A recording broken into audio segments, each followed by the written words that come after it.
Hello everyone, जय श्री राम। तो कैसे हैं आप लोग? एक बार आपका फिर से स्वागत है फ्रंट एंड सूत्र में। सो आज हम एक और जावास्क्रिप्ट का छोटा सा प्रोजेक्ट बनाने वाले हैं, जिसमें मेजरली हम सीखेंगे कि रियल वर्ल्ड में हम फैच को कैसे यूज करते हैं और फिर वहां से डेटा गेट करके हम अपनी एचटीएमएल में जो वेब पेज है, हमने एचटीएमएल की हेल्प से जो वेब पेज बनाया है, हम उस पे कैसे उसको दिखाते हैं। तो यहाँ पे हम क्या करेंगे, यहाँ पे ना हम एक प्रोजेक्ट बनाएंगे, रैंडम कोड जनरेटर उसका नाम है। मैंने यूट्यूब से देखा था कि अच्छा कोई प्रोजेक्ट अच्छा सा बताएं, तो वहां से ये मिला। तो इस प्रोजेक्ट में हम क्या करेंगे, इस प्रोजेक्ट में हमारे पास एक एपीआई है, जो कि एपीआई पे कुछ कोड्स हैं, और उस एपीआई में खुद की उसकी फंक्शनलिटी ऐसी है, अगर मैं उस एपीआई को रिफ्रेश करता हूँ तो मेरे पास बार बार नया रैंडम कोड आता है, तो मुझे उसके लिए कोई अलग से फंक्शनलिटी लिखने की जरूरत नहीं है। बस यहाँ पे हम क्या करेंगे कि एचटीएमएल से थोड़ा सा बनाएंगे, उसको डिजाइन करेंगे, और फिर अपनी उस एपीआई से डेटा फैच करके उसको हम सीधा अपने वेब पेज पर शो कराएंगे। तो हम शुरू करते हैं। तो सबसे पहले मैं आपको दिखा देता हूँ कि वो एपीआई कौन सी है। देखो, वो ना ये एपीआई है। मैं इसका लिंक आपको डिस्क्रिप्शन में दे दूंगा। तो देखो, जैसे कंटेंट है ना, ये है हमारा वो quote, his lack of education is more than comparable, जो भी है। फिर ऑथर आ रहा है।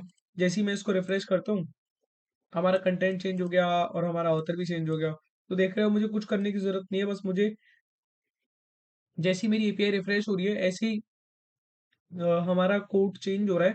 तो मैं ऐसे ही हम सिंपली करेंगे कि क्या होगा, हमारे पास नीचे एक बटन दिया होगा, जनरेट न्यू कोड, और न्यू कोड नाम से। जैसे ही हम उस पर क्लिक करते हैं तो हमारे पास एचटीएमएल बॉडी में एक नया कोड जनरेट हो जाएगा, नया कोड डिस्प्ले हो जाएगा। सो स्टार्ट करते हैं। अब मैं सबसे पहले यहाँ पे अपना बॉयलर प्लेट ले लेता हूँ, और मैं अपने डॉक्यूमेंट को चेंज करके रख देता हूँ, रैंडम कोड जनरेटर। ओके। तो हमने इस एपीआई में ये किया।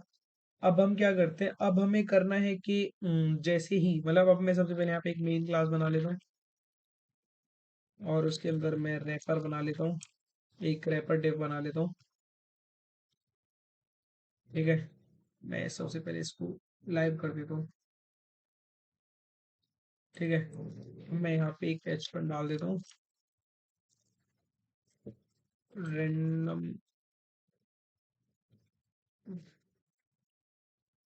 और मैं यहाँ पे एक स्पेन डाल, सॉरी, मैं यहाँ पे एक स्पेन डाल देता हूँ। ये मैंने यहाँ पे एक हेडिंग डाल दी, और मैं यहाँ पे स्पेन में डाल देता हूँ कि रैंडम कोड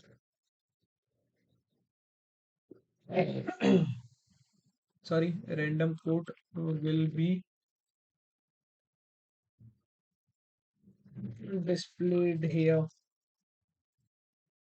ओके। और मैं यहाँ पे इस पे नीचे एक और स्पेन ले लेता हूँ। मैं यहाँ पे स्पेन ले लेता हूँ, एक ऑथर नेम। ठीक है। और मैं, अच्छा ये इनलाइन टैग है, तो मैं यहाँ पे एक दो ब्रेक लाइन टैग दे देता हूँ, और इसके नीचे मैं दो ब्रेक लाइन टैग दे देता हूँ, क्योंकि मैं बटन लगाने वाला हूँ। मैं एक बटन लगा देता हूँ, न्यू कोड। हो गया। और मैं सबसे पहले यहाँ पे अपना स्क्रिप्ट डॉट जीएस में ऐड कर लेता हूँ। अरे यार, अभी स्टार्टिंग में बताऊँ क्यों ऐड कर रहा हूँ, क्योंकि अभी कुछ देर पहले मैं एक प्रोजेक्ट पे काम कर रहा था। मैंने उसमें जावास्क्रिप्ट तो बहुत सारी लिख ली। अब मैंने चेक नहीं किया वो, मतलब साथ के साथ चेक नहीं कर रहा था, मैं पहले लॉजिक लिख रहा था, जो भी दिमाग में लॉजिक आ रहा था। और फिर जैसे ही मैंने सेव किया, भाई कम से कम मैंने आधा घंटा लगा दिया, मैंने उसमें आधा पौना घंटा लगा दिया। मैं सोच रहा हूँ क्या एरर है, क्या एरर है। और फिर उसका एचटीएमएल भी बड़ा बड़ा था, मतलब उसका। फिर दिमाग खराब हो गया कि अरे यार, क्या कर दिया आकाश तूने। ये छोटी मोटी चीजें हमें ध्यान रखनी होती है सबको। तो चलो हम चलते हैं अपने स्क्रिप्ट डॉट जेएस में। तो मैं यहाँ पे सबसे पहले अपने दोनों को क्लास दे देता हूँ एक। मैं यहाँ पे इसकी क्लास देता हूँ कोड, और मैं यहाँ पे इसकी क्लास देता हूँ ऑथर। ओके। अब मैं क्या करता हूँ, मैं यहाँ पे इन सबको पहले एक्सेस कर लेता हूँ। मैंने क्या किया, let code is equal to document dot query selector code. कि तो अब तक आप सीख ही गए होंगे कैसे करते हैं। अगर आप ये प्रोजेक्ट देख रहे हैं तो आई होप आपको थोड़ा बहुत डॉम मैनिपुलेशन आता होगा। तो अब मैं अब यहाँ पे लेट ऑथर को भी गेट कर लेता हूँ। Document dot query selector. हाँ, तो अब हम क्या करने वाले हैं, अब मैं अपना फैच मेथड का यूज करके पहले डेटा फेच करके उसको सिंपली अपना कंसोल में दिखाएंगे, और फिर कंसोल से अलग हटके हम उसको अपने, ये जो है ना हमारे दोनों स्पेन टैग जो यहाँ पे लिखा हुआ है random code will be displayed here और ऑथर नेम, यहाँ पे हम उनको गेट करेंगे। और जैसे ही हम न्यू कोड पे दबाएं तो हमारा ये जनरेट हो जाए। हाँ, मैंने स्टाइल नहीं किया है। अ, यार तबीयत थोड़ी ऐसी हल्की है मेरी। अगर मैं कर पाऊंगा तो मैं इसको 2 मिनट में स्टाइल कर दूंगा लास्ट में, बट अभी हम से सिंपल, बहुत छोटा सा लॉजिक है वैसे तो मैं सिंपल क्या करता हूँ, पहले मैं इसको पहले फैच कर लेता हूँ। अरे मैं यहाँ पे क्या करता हूँ, मैं लेट अपना यूआरएल जो है ना मैं उसको यहीं पे दे देता हूँ। लेट यूआरएल, और मैं यहाँ पे अपना एक वो बना लेता हूँ फंक्शन। एरो फंक्शन में क्या, एरो फंक्शन क्या बनाऊँ, मैं तो let fetch code is equal to, ठीक है, इस एरो फंक्शन में मैं अपना जो यूआरएल है ना ऊपर उसको मैं एज अ पैरामीटर दे देता हूँ। और अब मैं यहाँ पे अपना फैच लगाऊंगा।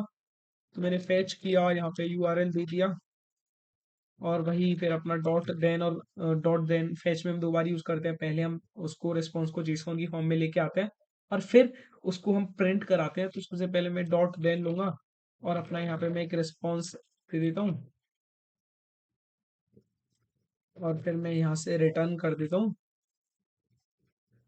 अपना रेस्पॉन्स डॉट जेसॉन। ठीक है, अब यहाँ पे हम दोबारा डॉट देन लगाते हैं कि भाई अब हमें प्रिंट कराना है, तो मैं प्रिंट में यहाँ पे रिजल्ट एक ले लेता हूँ। ठीक है, और मैं यहाँ पे अपना लॉक करा लेता हूँ रिजल्ट को, मैं यहाँ पे डाल देता हूँ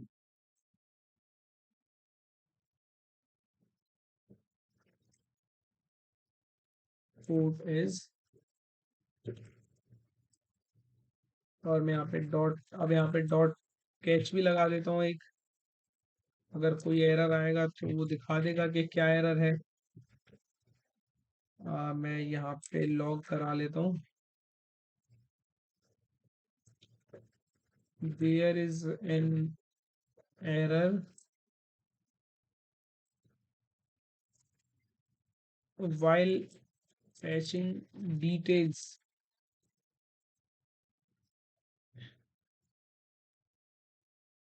और मैं यहाँ पे एरर दे देता हूँ। ओके, तो देखो सबसे पहले मैंने क्या किया, मैंने एक यूआरएल ले लिया ऊपर, और मैं फैच यूज कर रहा हूँ, फैच मेथड का यूज करके। और मैंने फिर क्या किया, फैच मैंने पढ़ाया पहले भी, हम डॉट देन यूज करके सबसे पहले हमने रेस्पॉन्स को जेसॉन की फॉर्म में कन्वर्ट कर लिया।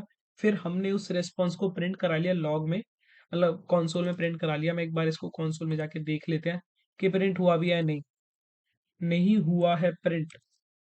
ये क्यों नहीं हुआ है, हाँ क्योंकि जो हमने ऊपर फेच कोड वाला फंक्शन जो बनाया है, हमने इस फंक्शन को कॉल नहीं किया है। मैं फेच कोड करके इस फंक्शन को कॉल कर देता हूँ, और ये वैसे हाँ देखो हो रहा है। हाँ, ये एक ऑब्जेक्ट की फॉर्म में आ रहा है, देखो डेटा, ऑब्वियस सी बात है। मैं इसको अगर इसको हटा दूं, हाँ देखो ये ऑब्जेक्ट की फॉर्म में आ रहा है। मैं इसको देखो, ऑथर आ गया, ऑथर कंटेंट भी आ गया। कंटेंट जो है ये है हमारा कोड, और फिर हमारा देखो नीचे ऑथर भी आ गया। हमें क्या करना है, हमें सिर्फ ऑथर और अपनी कंटेंट से मतलब है ना। तो वो हम कैसे करेंगे, और हमें ऑथर, और वो ऑथर तो चाहिए हमें ऑथर वाले स्पेन में, और कंटेंट चाहिए हमें हमारे कोट वाले स्पेन में। तो हमने वो गेट तो पहले ही कर लिया ऑथर और कोट। तो हमें इसमें क्या करना है, मैं इस कंसोल को रहने देते हैं। मैं यहाँ पे क्या करता हूँ, मैं यहाँ पे करता हूँ जो हमारा कोट डॉट इनर एचटीएमएल जो है, मैं उसको अपने, ये यहाँ से नहीं होगा सॉरी, ये जहाँ से हम ये कर रहे हैं ना console डॉट लॉग, मैं यहीं पे हमारा ये होगा, जो हमारा कोट डॉट इनर टेक्स्ट जो है, हम उसको कर देंगे अपना रिजल्ट डॉट, किस नाम से आ रहा था हमारा, जो रिजल्ट डॉट कंटेंट की नाम ये है ना, कंटेंट डॉट कंटेंट, मतलब हमारा की जो है ये कंटेंट है, इसका वैल्यू ये है, तो की वैल्यू पेयर बोलते हैं हम इसको, तो हमें की का नाम हमेशा देना होता है। सो आई एम जस्ट ट्राइंग कि आई होप हो जाए। So let just try. देखते हैं होता है नहीं होता। मैं यहाँ पे कंटेंट दे देता हूँ और हम इसको सेव करते हैं। हाँ तो देखो हो गया है वैसे। हाँ, हुर्रे, हो गया, एक बार में हो गया। तो और पैशन इज स्ट्रेंथ, हाँ तो देखो हो रहा है वैसे। ये देखो, अब जब मैं रिफ्रेश कर रहा हूँ तो आप देख रहे होगे कि ये ना पहले वो दिखा रहा है random quote is will be displayed here, तो मतलब ये टाइम ले रहा है फैच होने के लिए, इसलिए ये ऐसा दिखा रहा है। ठीक है, अब हमें एक और चीज करना है। अब हमें एक और चीज करना है कि हमें ना अब अपने ऑथर का नाम भी करना है। तो मैं यहाँ पे author dot inner text is equals to result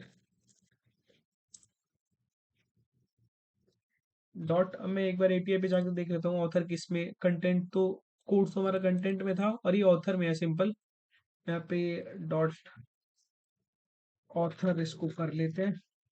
हाँ देखो तो आ गया ना, जैसे ही मैं रिफ्रेश कर रहा हूँ तो देखो आ रहा है ना वो। Got it. हाँ, अब हमें क्या करना है, अब हमें करना है कि जब भी जैसे मैं रिफ्रेश करने पे कर रहा हूँ ना, अब हमें क्या करना है, मैं जब भी अपना इस बटन पे क्लिक करूं, न्यू कोट वाले बटन पे क्लिक करूं, जब हमारा ये रिफ्रेश हो जाए पेज अपने आप, मतलब ये जब भी ये जो फंक्शन है ना, ये फंक्शन जब भी कॉल हो जाए क्लिक करने पे, तो मैं यहाँ पे क्या करता हूँ, मैं यहाँ पे ऑन क्लिक दे देता हूँ और ऑन क्लिक पे अपने फंक्शन का नाम दे देता हूँ फेच कोड।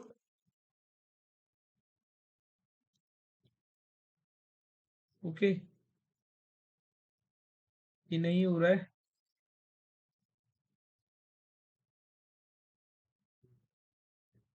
हाँ देखो हो रहा है वैसे अब। हाँ हो गया ना। मैं एक बार इसको हटा देता हूँ यहाँ से।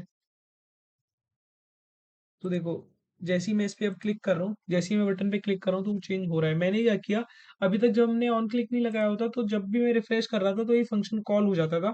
अब मैंने क्या किया, मैंने डायरेक्टली ना इस फंक्शन को अगर मैं यहाँ से हटा के और मैं सिर्फ यहाँ पे डाल दूँ, तो देखो हो रहा है ना।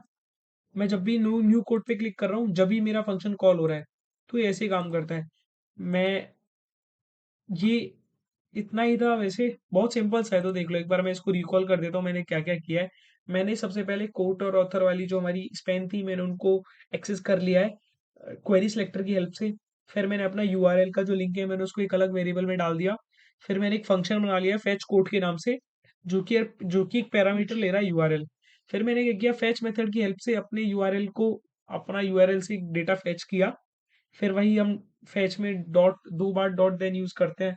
एक बार रिस्पॉन्स को हम जेसॉन की फॉर्म में कन्वर्ट करते हैं और एक बार हम रिजल्ट को अपना प्रिंट करा लेते हैं।